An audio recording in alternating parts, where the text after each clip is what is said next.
Salut tout le monde, c'est DBZ Cool et on se retrouve donc pour ma deuxième vidéo review rétrospective sur la saga Metal Gear. Et j'en suis donc à Metal Gear 2 Solid Snake. Donc petit rappel des faits, pour ceux qui ne le savent pas, je me fais un marathon Metal Gear, c'est-à-dire que je me fais tous les épisodes de la saga dans l'ordre. Et à la fin je fais une petite vidéo pour présenter un peu le jeu. Et lorsque j'aurai fait tous les jeux, je ferai une petite vidéo récapitulative, enfin une vidéo globale sur la saga. Donc, comme je l'ai dit, j'en suis à Metal Gear 2 Solid Snake. Un jeu sur MS6 sorti en 90 au Japon. Pour nous occidentaux, il a fallu attendre la version de 2006, tout comme l'opus précédent, parce que le MG1 et MG2 sont sortis dans la version Metal Gear Solid 3 Subsistance en français et en complet. Parce que la version de base sur MSX c'était non seulement en anglais, mais aussi il y a eu des dialogues coupés. Donc nous on a dû attendre 2006 pour avoir cet opus là. Donc avant ça, alors avant ce Metal Gear 2 Metal Gear 2 Solid Snake, pardon, oula, il y a eu déjà le portage du jeu précédent sur NES. Et il y a eu la suite de Metal Gear 1, Snake's Revenge. Pour beaucoup, ça a été considéré comme enfin, ce jeu se veut la suite directe de Metal Gear 1, mais c'est un hors-série. Hein. Et il est sorti que sur NES, ce Snake's Revenge. Grâce au succès de la version NES du premier opus, donc ils ont voulu en faire une suite. Mais déjà, Snake's Revenge. La revanche de Snake, ou la vengeance de Snake, je sais plus. Pourquoi est-ce que Snake se venge? On sait pas, et on saura pas, je pense. Donc, ouais, ce jeu, je le ferai pas. J'y jouerai pas et je ferai pas de review dessus parce que j'ose pas y jouer sur émulateur, je vous l'avoue. Et il est pas vraiment important, et il est pas canonique. En tout cas, il me semble pas. Et si jamais il est canonique, il doit se passer très peu de choses dedans. Mais c'est un jeu de NES et je crois même pas que Kojima était aux commandes, donc je pense pas qu'il soit canonique, ça m'étonnerait énormément. Donc je vais vous en parler très rapidement. Je sais juste que sur la boîte du jeu, on nous dit qu'on contrôle Snake, qui est un expert en arts martiaux, ceinture noire, maître des armes, et un savant mélange entre Rambo, John Wayne, James Bond et Lawrence d'Arabie. Rien que ça. Donc rien que ça, on nous vend le héros déjà, Snake, badass. Donc, tout ce que je peux dire sur ce jeu, c'est que, je l'ai pas testé, mais je cite, c'est un jeu indigne de la saga. Il est beaucoup plus orienté action que le jeu précédent, que Metal Gear 1. Il y a moins de côté infiltration, mais c'est beaucoup plus action. Et c'est un des jeux NES les plus aboutis de son temps. Donc, si jamais vous cherchez un, c'est un mauvais Metal Gear, mais c'est un très bon jeu.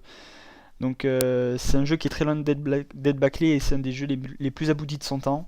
Et apparemment le jeu est très difficile, donc si vous cherchez un bon jeu, c'est Snake Revenge qu'il vous faut, mais c'est pas un bon Metal Gear. Au final c'est ça. Donc pourquoi je vous parle de ce Snake's Revenge, c'est parce que ce Snake's Revenge a été un élément déclencheur pour Kojima, pour qu'il se remette à Metal Gear, parce qu'il était pas plus motivé que ça. Et donc en voyant le succès de Snake's Revenge, Konami a envoyé Metal Gear 2 sur le bureau de Kojima, et Kojima a dû s'y atteler. Et donc c'est la première fois qu'on a Kojima aux commandes totales du jeu. Donc non seulement il est game designer, mais aussi scénariste. Et c'est enfin là qu'il commence à créer la réputation scénaristique qu'on connaît à la saga. Hein. Avant Metal Gear 2 encore. Grosse introduction, hein, désolé. En 88, le jeu est sorti en 90, enfin Metal Gear 2 est sorti en 90, excusez-moi. Mais en 88, donc 2 ans avant, il s'occupe du jeu Snatcher, qui est un roman interactif, je crois qu'on appelle ça comme ça, et donc qui est intégralement centré sur le scénario. C'est un roman, donc normal. Et ça a dû chambouler les idées de Kojima, puisque à la base, avec Metal Gear 1, Kojima voulait offrir essentiellement une expérience de gameplay, mais avec Snatcher, il a offert une expérience essentiellement de scénario. Et dans ce Metal Gear 2, il s'est dit qu'il allait réunir les deux. Donc il a voulu réunir gameplay et scénario. Est-ce que c'est un pari réussi? On va voir ça. Donc, que dire? Donc déjà le scénario, il est beaucoup plus étoffé que le jeu précédent, heureusement, puisque c'est là que la saga prend un tournant. Donc pour l'histoire, en gros, en 1999, donc c'est 4 ans après la chute de Outer Heaven, donc dans l'opus précédent, et la présumée mort de Big Boss, donc qui était notre chef mais qui était en fait le méchant. Donc la paix semble s'être installée dans le monde, et les relations entre les superpuissances de la guerre froide se sont améliorées, et les menaces nucléaires ne sont plus d'actualité. Alléluia, c'est la paix, etc. Sauf qu'un beau jour, en 99, il y a une menace nucléaire qui ressurgit du Zanzibar, en Afrique de l'Est, donc c'est entre c'est au Moyen-Orient. Ça crée des tensions. Il y a des invasions d'États, etc. Enfin, le Zanzibar envahit des États à côté, etc., au Moyen-Orient. Et au même moment, il y a la réserve mondiale de pétrole qui devait être suffisante pour les 30 prochaines années, qui disparaît inexplicablement, et ce qui donne lieu à une énorme crise énergétique mondiale. Je vous dis que le scénario est beaucoup plus étoffé. Et donc il y a un ingénieur, un biologiste tchèque, merci Wikipédia, Kiomarv, le docteur Kiomarv, qui développe OILX, qui est un micro-organisme qui permet de synthétiser du pétrole. Et ce biologiste se fait enlever, puisque c'est le seul qui peut sauver le monde, puisque maintenant le monde entier est privé de pétrole, donc le monde entier est privé d'essence, si vous préférez, sauf le Zanzibar, puisque le Zanzibar maintenant va avoir du pétrole grâce à OILX et au Dr Kiomarv, et le Zanzibar est le seul aussi à avoir l'arme nucléaire, alors que le monde entier s'en est débarrassé. Donc le Zanzibar s'impose sur la scène mondiale un peu. Et c'est dans ces conditions que Roy Campbell, un ancien allié de Big Boss, et donc devient chef de Foxhound. Et puisque Big Boss est parti de Foxhound puisqu'il est mort, entre guillemets, sauf qu'il n'est pas mort puisque c'est lui le chef de Zanzibar, enfin bref. Et donc ils envoient Snake au Zanzibar. J'espère que vous m'avez suivi, vous voyez le scénario est beaucoup plus étoffé que l'opus précédent. L'opus précédent c'était détruire le Metal Gear et sauve Grey Fox et revient. C'était pas plus creusé que ça. Mais là, c'est vraiment dans cet opus que la saga Metal Gear prend un tournant. Le tournant qu'on lui connaît, celui qui fait son charme pour moi, son défaut pour Charcos. Petit tacle, désolé. Donc c'est le scénario. Donc c'est le premier Metal Gear qui propose un scénario poussé, qui donne les bases de la saga. Donc dans Metal Gear Solid 1, il y a eu énormément de références à ce jeu. C'est dans ce jeu-là qu'il y a énormément de... Enfin, c'est dans ce jeu là qu'il y a les choses importantes qui commencent à se passer. La mort de Big Boss et choses comme ça. Bon, c'est du spoil sans être du spoil parce que c'est les bases de la saga. On est censé savoir ça depuis le début. Donc, Et donc c'est là que... dans ce jeu que les longues phases de dialogue commencent à apparaître. Donc désolé Charcos. Donc non seulement les phases de dialogue... Excusez-moi. Non seulement les phases de dialogue apparaissent dans le scénario, donc qu'on est obligé de se taper, mais aussi en dehors du scénario, puisqu'on peut appeler nos alliés pour qu'ils nous donnent des infos sur la mission, sur eux-mêmes, voire même Master Miller, donc Kazuhira Miller, enfin Maître Miller qui apparaît aussi dans Metal Gear Solid, que quand on l'appelle il nous donne des infos, des conseils sur le jeu, mais aussi dans la vie réelle, donc par exemple, il faut attendre 30 minutes avant de jouer au jeu vidéo après avoir mangé parce que c'est là où on est le moins concentré, etc. etc. Ne pas boire telle ou telle chose à tel moment parce que c'est là que le sang il devient plus liquide et que blablabla. Enfin, des conseils sur la vie quoi. Merci Kojima. Donc ce Metal Gear pose les bases de la saga. Enfin, le premier Metal Gear posait les bases de la saga. Donc en niveau gameplay. La boîte en carton, les cigarettes, les alertes, les trucs comme ça. Mais ce Metal Gear 2, il pose les bases scénaristiques, j'ai envie de dire. Ouais, scénaristique, enfin la structure si vous préférez qui est adoptée pour les Metal Gear Solid suivants, surtout MGS1 et MGS2. Même si MGS2 c'est normal puisque, enfin, vous en saurez plus dans la review de MGS2. D'ailleurs ça va être très compliqué pour moi de faire une review sur ce jeu parce que c'est un jeu assez spécial et ça va être très dur de faire une review dessus. Je me demande vraiment comment je vais faire. Donc oui, donc toutes les louanges qu'on fait à Metal Gear Solid, toutes les idées qu'on dit que c'est apparu dans Metal Gear Solid, en fait elles étaient déjà présentes dans Metal Gear 2.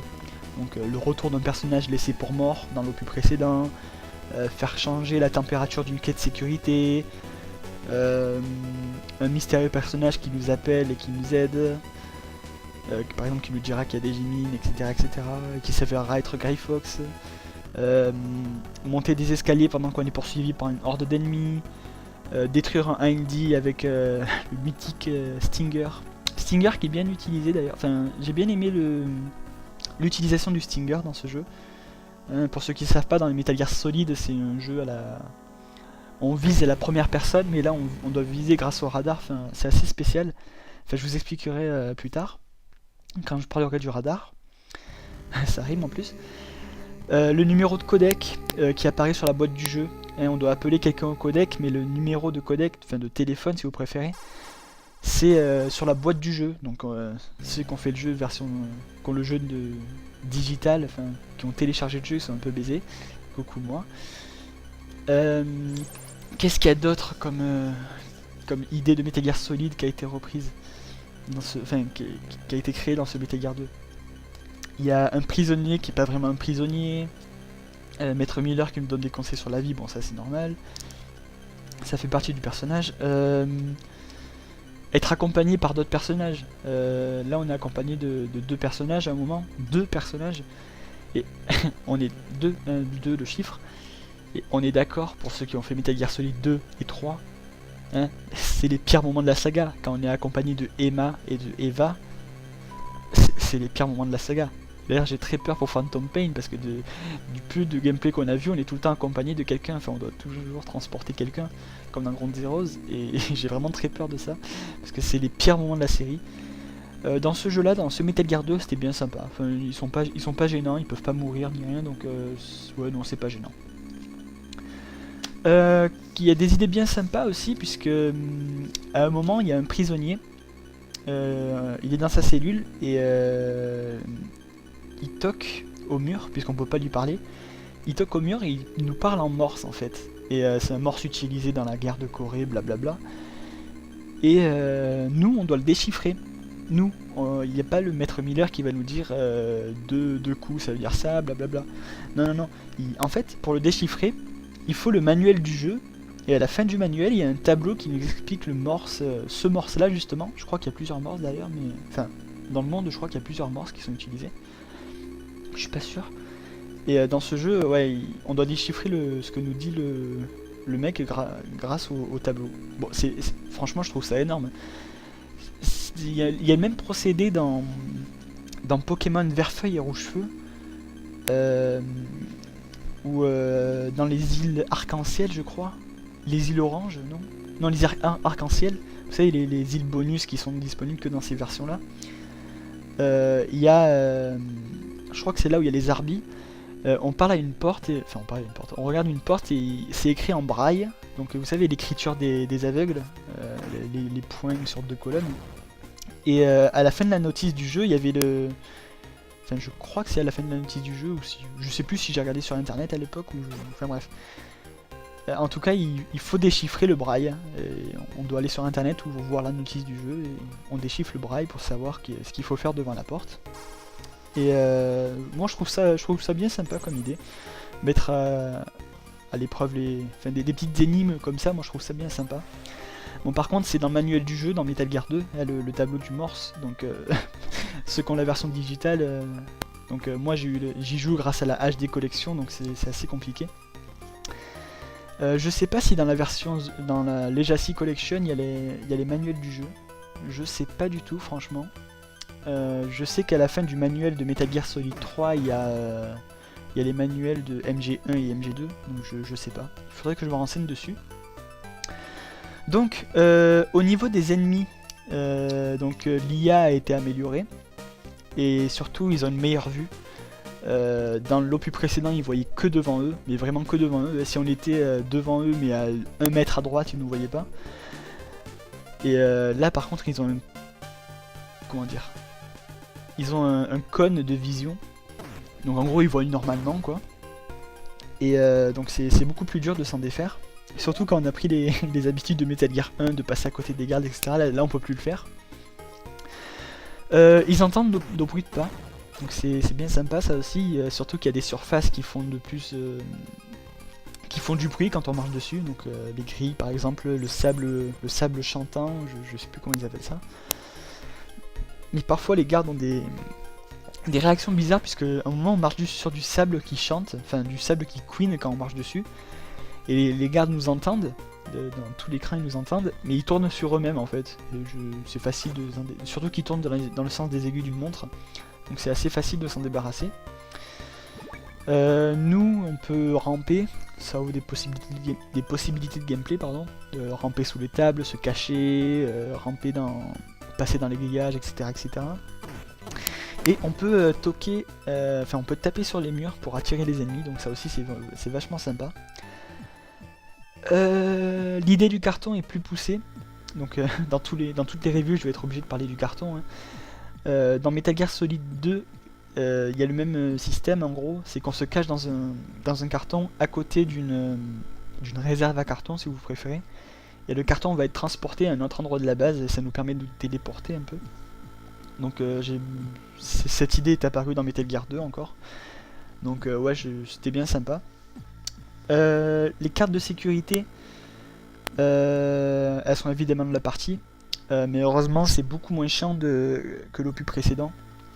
Et dans l'opus précédent, vous vous souvenez sûrement, une porte s'ouvre avec une carte. Là c'est pareil, sauf qu'il y a beaucoup moins de cartes et que la carte 7 remplace la carte 6. Donc c'est beaucoup moins chiant. Mais à la fin du jeu quand même c'est un peu... Il y a quand même 4-5 cartes, et à la fin du jeu ça commence un peu à être chiant, mais ça l'est beaucoup moins.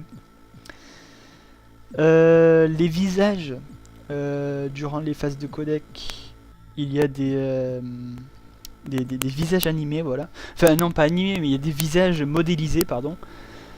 Dans la version japonaise, le visage de Snake est animé, en tout cas il me semble, je suis pas sûr. Donc c'est une idée reprise de Snatcher, encore une fois, puisque dans Snatcher on nous présente nos correspondants avec un visage animé sur le codec. Donc d'ailleurs petit souci du détail, mais dans le jeu, si on fume une cigarette et qu'on ouvre le codec, on verra Snake avec une clope au bec. Donc petit souci du détail, inutile, mais c'est le souci du détail. Et personnellement c'est ce que j'aime dans les jeux vidéo, c'est pour ça que j'adore GTA V, c'est le souci du détail qui est permanent. Niveau des visages, que dire, Snake a enfin son bandeau. D'ailleurs petite incohérence, puisque Snake récupère son bandeau sur Big Boss à la fin de MG1 après l'avoir tué. Sauf que Big Boss dans Peace Walker jette son bandeau et il ne l'a plus dans Metal Gear Solid 5, que ce soit le prologue ou le jeu normal. Donc à voir. À voir, puisque... à voir, c'est tout. Enfin, j'imagine que je sais que Kojima est au courant de cette incohérence, donc à voir si à la fin de Metal Gear Solid 5 il va faire que Snake récupère un bandeau, ou récupère son bandeau, ce qui m'étonnerait puisqu'il l'a jeté dans l'océan, donc un petit peu compliqué pour le récupérer. Mais enfin bref, je m'égare. Donc la bande son du jeu elle est excellente, elle est excellente. Elle est bien, c'est pour l'ambiance, elle est excellente pour l'ambiance, c'est ce que je voulais dire. Mais il n'y a aucun thème marquant, je trouve. Enfin, personnellement, je trouve qu'il n'y a aucun thème marquant. Aucun thème qui me revient en tête. Là, j'ai beau réfléchir à une des musiques du jeu, je m'en souviens d'aucune. Contrairement au plus précédent où il y avait la musique d'alerte que je trouvais énormissime. Là, c'est juste pour l'ambiance, mais aucune ne m'a vraiment chamboulé. Au niveau des boss, alors voilà, je voulais vous parler des boss assez longuement, puisque les Metal Gear est connu pour... la saga est connue pour ses boss, surtout le MGS1. Et dans celui-là, c'est là que les boss commencent à devenir bien sympas. Donc dans Metal Gear 1, les boss c'était coucou, je suis machine gun, je vais te tuer. Il y a un combat et hop, il meurt. Il n'y a aucun dialogue. Même Snake ne lui répond même pas, donc il n'y a vraiment pas de dialogue. Dans cet opus-là, Les boss, ils ont une véritable personnalité puisque certains nous racontent leur histoire. Ils rachètent le personnage de Big Boss pour qu'on le considère au final comme le gentil, alors que, enfin, ils nous mettent en garde contre ceux pour qui on bosse, enfin, contre ceux qui nous envoient en mission. Et on peut voir ça comme un clin d'œil, enfin un clin d'œil. Je pense que c'est fait exprès que c'est pareil que le jeu précédent. Hein, pour rappel des faits, dans le jeu précédent, on avait une confiance aveugle en notre commandant, donc en Big Boss qui était notre commandant. On avait vraiment une confiance aveugle pardon, sur lui. Et à la fin du jeu, il nous trahit. Et ici, c'est le contraire. On nous présente Big Boss, donc le méchant, comme le gentil. Et Roy Campbell, notre commandant, on nous le présente comme le mec qui... Enfin, c'est pas lui qu'on nous présente, mais ceux qui nous envoient en mission, on nous les présente comme les méchants. Et la majorité des boss nous diront qu'on est qu'un pion, etc., etc. Bon, je peux pas dire que je me sois fait avoir, parce que Roy Campbell, c'est un personnage important, enfin, ouais, important, récurrent de la saga en tout cas. Je connais son rôle dans la saga puisque j'ai fait tous les Metal Gear Solid. Oui, c'était la première fois que je jouais à Metal Gear 2, je tiens à le préciser. Enfin, que je faisais de jeu en tout cas. Et donc Roy Campbell, ouais, je connais son rôle dans la saga, donc je peux pas dire que je me sois fait avoir. Je savais de base s'il était méchant ou gentil. Je sais pourquoi on dit que je sais pourquoi on dit que ceux qui envoient Snake en mission sont les méchants. Donc voilà, j'ai pas été surpris. Mais j'imagine que ceux qui font le jeu la première fois et qui connaissent pas les autres jeux peuvent se demander ce qui se passe. Ouais, donc tous les boss nous racontent leur histoire et ils ont tous une raison de se battre. Enfin tous, la majorité en tout cas. Et c'est dans cet épisode qu'on nous présente enfin Snake donc tel qu'il est, donc un simple pion sans croyance, sans idéologie, qui est contrôlé par une entité invisible et qui se contente d'obéir aux ordres. Et donc c'est dans cet épisode que Snake il commence à prendre le caractère charismatique qu'on lui connaît. Hein. Donc que ce soit son humour, d'ailleurs la fin du jeu m'a bien fait rire hein, quand il dit qu'il lui reste une dernière chose à faire, moi ça m'a bien fait rire. Euh, ou aussi son caractère pervers un peu, il drague un peu tout ce qui bouge, enfin tout ce qui bouge et qui a des seins. Et enfin, voilà, c'est là que Snake commence un peu à creuser son personnage. Il y a dans les boss, pour finir sur les boss, déjà les combattre c'est bien sympa. Il y a des idées de gameplay qui étaient bien sympas, donc le mec invisible, Running Man qui nous fuit et qu'on doit pourchasser, on doit poser des mines au bon endroit, etc. C'était bien sympa. Les 4 soldats, les 4 assassins qui nous attaquent alors qu'on est dans un ascenseur. Hein, ceux qu'on fait Metal Gear Solid 1, vous voyez de quoi je parle, parce que c'est une idée reprise dans Metal Gear Solid 1 justement. C'est pas mis en scène pareillement, mais heureusement d'ailleurs. Mais il y a la même idée. Il y a quoi d'autre comme boss? Il y a Jungle Man qui est assez sympa aussi. Enfin, Jungle Man, je crois qu'il s'appelle comme ça. Le Black Ninja qui est bien sympa aussi, qui scénaristiquement aussi il est assez sympa à suivre. Enfin, ce qu'il apporte au scénario, c'est assez sympa. Il y a des références dans les boss, comme j'ai dit, Running Man, il me semble que c'est un film avec Schwarzenegger. C'est même pas il me semble. Enfin, ouais. Voilà. C'est un film avec Schwarzenegger. Hein. Bref. Donc, conclusion, qu'est-ce que je peux dire sur le jeu? Ah non, attendez, j'ai pas parlé des défauts. Les défauts. Les défauts, ah merde. Bah, franchement, les défauts du jeu, j'en vois pas. Non, j'en vois pas. Si vous voulez, ce jeu c'est Metal Gear 1 puissance 1000. Metal Gear 1 avait peu de défauts, les cartes de sécurité et les otages. Et là, c'est tout a été remanié à la hausse. Donc que ce soit le gameplay, les graphismes, c'est la MSX, les graphismes, mais ça reste beau quand même. Enfin, ouais, ça reste beau quand même. Même si j'aime pas trop les couleurs utilisées parfois, mais bon, je cherche la petite bête. Donc ouais, niveau de défaut, j'en vois pas parce que le scénario est extra. Le gameplay, c'est le même que Metal Gear 1, mais en mieux, avec des trucs en plus. Avec de bonnes idées d'ailleurs. Que ce soit niveau gameplay, à un moment on doit attraper un pigeon. Allez, si je veux chercher la petite bête, si vous voulez, quand Snake regarde vers le haut, et qu'on veut regarder vers le bas, il va pas se tourner directement vers le bas, il va se tourner vers la gauche, puis vers le bas. Et c'est inutile, mais moi ça me perturbe. Enfin ouais, je sais, moi ça me perturbe. C'est tout. Du coup, ça ralentit un peu les mouvements de Snake et je trouve ça un peu chiant.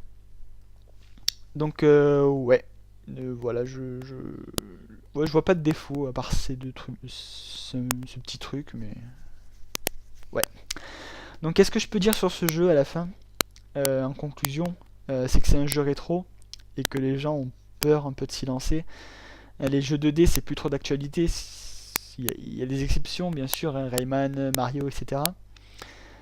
Mais c'est rare qu'un jeu 2D, aujourd'hui, de nos jours, réussisse à percer un peu. Enfin, il y a des exceptions, hein, heureusement. Mais les jeux 2D d'aujourd'hui, comme Mario, bon, je prends Mario parce que c'est le plus connu niveau gameplay, hein, mais c'est des jeux qui n'ont pas de grandes ambitions au niveau scénario, alors que Metal Gear 2 c'est le scénario plus le gameplay, un gameplay qui a pas vraiment vieilli. Enfin, moi j'ai adoré jouer au jeu, je le redis, j'ai adoré Metal Gear 1 et là celui-là j'ai encore plus adoré. Donc il n'a pas vraiment vieilli, je trouve, enfin je trouve. Donc ouais, je sais pas, si vous aimez les jeux 2D d'aujourd'hui, enfin bon d'accord, Mario c'est un jeu de plateforme, c'est pas vraiment comparable, mais ouais, je sais pas trop quoi dire en fait. Mais ouais, ça n'a pas vraiment d'ambition, c'est surtout du gameplay Mario, il faut pas se le cacher. Bon, DH va nous sortir Paper Mario, etc. etc. Hein, et je l'emmerde. Mais, mais ouais. Ouais, enfin voilà, je sais pas quoi dire dessus.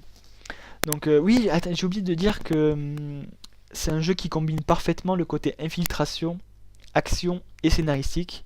Et que l'aventure elle est vachement bien rythmée, je trouve, entre ces trois-là. C'est bien balancé. Il faut connaître la base par cœur.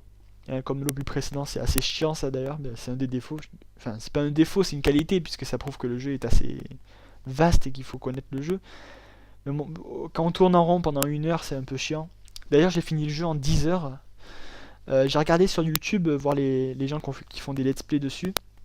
Ils finissent le jeu en 5 heures. Enfin, j'ai fait le calcul des vidéos, de la durée des vidéos. Ça tourne autour des 5, 6, 7 heures. Moi j'ai mis 10 heures parce que j'ai tourné en rond un moment pendant moins de 3 heures. Donc, oh putain. Que dire.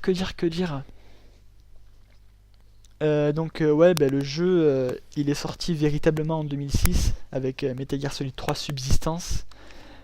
Sauf que Subsistance avait comme grosse nouveauté le mode online. Et donc je peux comprendre que les gens ne soient pas jetés sur les jeux rétro, mais qu'ils ont préféré faire soit le jeu normal, donc Metal Gear Solid 3, puis le mode online. Ça je peux le comprendre. Moi aussi je me serais jeté de suite sur le mode online si j'avais eu la version Subsistance. Même si le mode online sur PS2 devait pas être génial et que ça devait être assez dur de jouer. Enfin, je me souviens qu'à l'époque j'avais pas réussi à connecter ma PS2 à internet. Donc ouais, ça doit être assez compliqué. Mais au final, tous les éléments qui font un bon Metal Gear sont présents dans ce Metal Gear 2. Si vous avez aimé Metal Gear Solid 1, Metal Gear Solid 2, etc. pour leur scénario, leurs idées, etc. vous aimerez ce Metal Gear 2 Solid Snake. Tout le monde considère Metal Gear Solid 1 comme le précurseur, j'ai envie de dire, des idées. Généralement quand on dit oh Metal Gear ça brise le quatrième mur, c'était déjà présent dans Metal Gear 1, hein, comme j'ai dit, aussi dans Metal Gear 2. Enfin, quoique, briser le quatrième mur dans Metal Gear 2, non, pas vraiment, mais il y a des idées, comme j'ai dit tout à l'heure, hein, des idées de MGS 1 qui étaient déjà là dans MG2. Oula, je commence un peu à m'embrouiller. Sauf que MG1 et MG2 n'ont pas eu le succès escompté, hein, et il a fallu attendre Metal Gear Solid 1, la révolution, pour que la saga ait enfin une renommée mondiale. Et donc toutes les idées, enfin toutes les qualités de MG1 et MG2 sont dans MGS1 et tout le monde dit que c'est dans MGS1 qu'elles sont apparues alors que c'est faux. Donc au final ce MG2, si on le prend comme au niveau chronologique comme étant le jeu qui a implanté toutes les idées de scénario, etc., c'est un excellent jeu si on le prend comme ça, puisque c'est ce qu'il est de toute façon. Donc je décernerai un 18 ou un 19 sur 20. C'est un des meilleurs Metal Gear, franchement, j'ai adoré y jouer. Et sauf que vu que j'ai pas vraiment été choqué des idées, enfin, c'est quand même bien mis en scène, on va dire. Et ouais, personnellement, j'y mettrais un 16 ou un 16 ou enfin subjectivement, j'y mettrais un 16 ou un 17. Et objectivement, il vaut un 18 ou un 19 par rapport à son temps. Le Metal Gear 1 était déjà très en avance sur son temps, mais celui-là, c'est encore pire. Enfin, c'est encore mieux plutôt. Enfin, ça se voit encore plus. Enfin, je me comprends. Donc voilà, j'ai fini avec Metal Gear 2 Solid Snake, sorti sur MXX. Pour le jeu suivant, alors j'hésite.